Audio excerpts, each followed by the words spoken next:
नमस्कार, मैं अज्जू। ओडीएस पर आपका स्वागत है।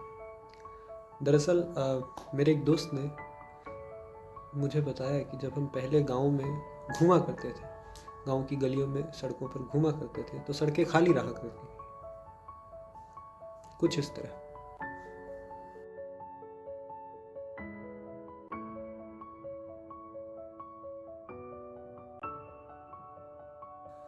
अब आप उन तस्वीरों को देखिए जो मैं प्रतिदिन सुबह की सैर के दौरान जो नज़ारे मुझे देखने को मिलते हैं और उन्हें मैंने अपने मोबाइल में दर्ज किया। और मेरी बात से वे सभी लोग भी सहमत होंगे जो सुबह की सैर पर निकलते होंगे अपने अपने शहर या गाँव में।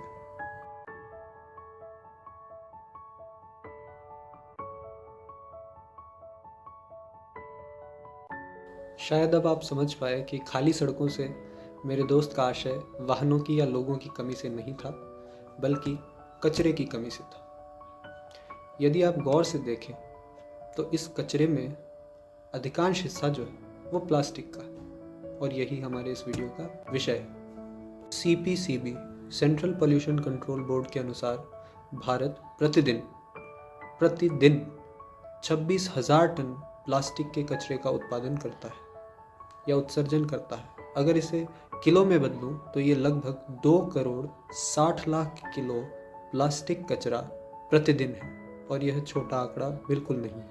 हमारे घरों से निकलकर यह कचरा सड़कों पर जाता है, नालियों को जाम करता है,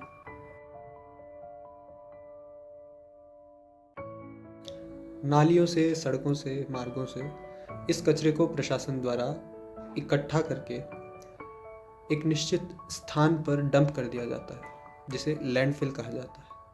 अक्सर लैंडफिल आबादी वाले क्षेत्रों से दूर बनाए जाते हैं, इसीलिए जो एक लैंडफिल है उसकी तस्वीरें हमने इस वीडियो में उपलब्ध करवाई हैं, जो हमें इंटरनेट से प्राप्त हुई। लैंडफिल्स को भी यदि आप ध्यान से देखें तो इसमें 90 से 95% जो कचरा है वो प्लास्टिक का ही है। इन तस्वीरों को देखिए।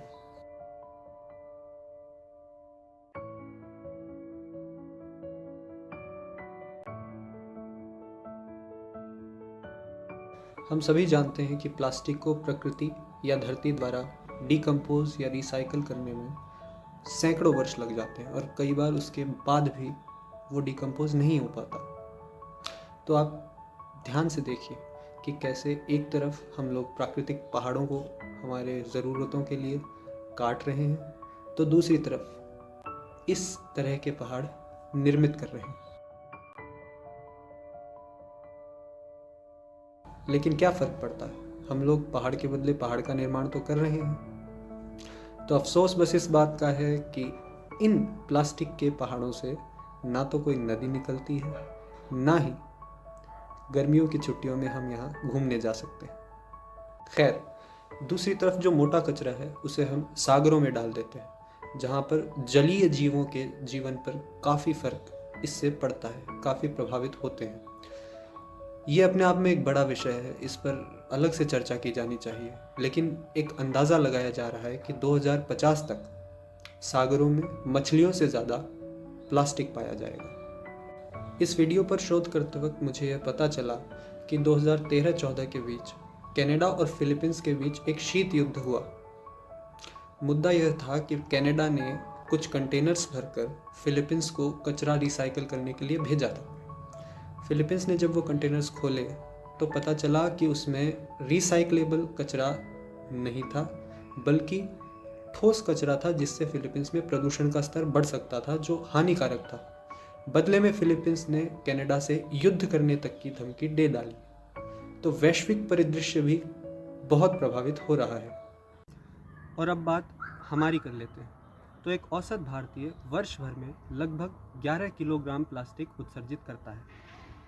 आप कतई ये न समझें कि भारत अभी विकासशील देश है, यहाँ तकनीकी इतनी विकसित नहीं है, इसलिए ऐसा है। आपको यह जानकर आश्चर्य होगा कि एक औसत अमेरिकी वर्ष भर में लगभग 109 किलोग्राम प्लास्टिक वेस्ट उत्सर्जित करता है। आप सोचिए कि हमारा तथाकथित विकास किस कदर पर्यावरण के लिए चुनौती साबित हो रहा है।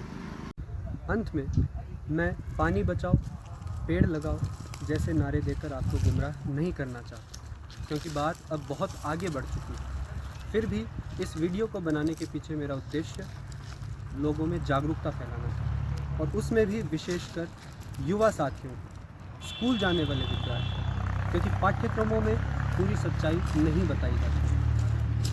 अंत में मैं आपको उस तस्वीर के साथ छोड़ना चाहूँगा जो मेरे एक दोस्त ने शादी के समारोह से लौटते वक्त मुझे भेजी। उन विशाल जगमगाती लाइटों के बीच हुए समारोहों के पीछे की एक बुरी सच्चाई कैसी दिखती है, आप देखिए, सोचिए और फिर निर्णय कीजिए।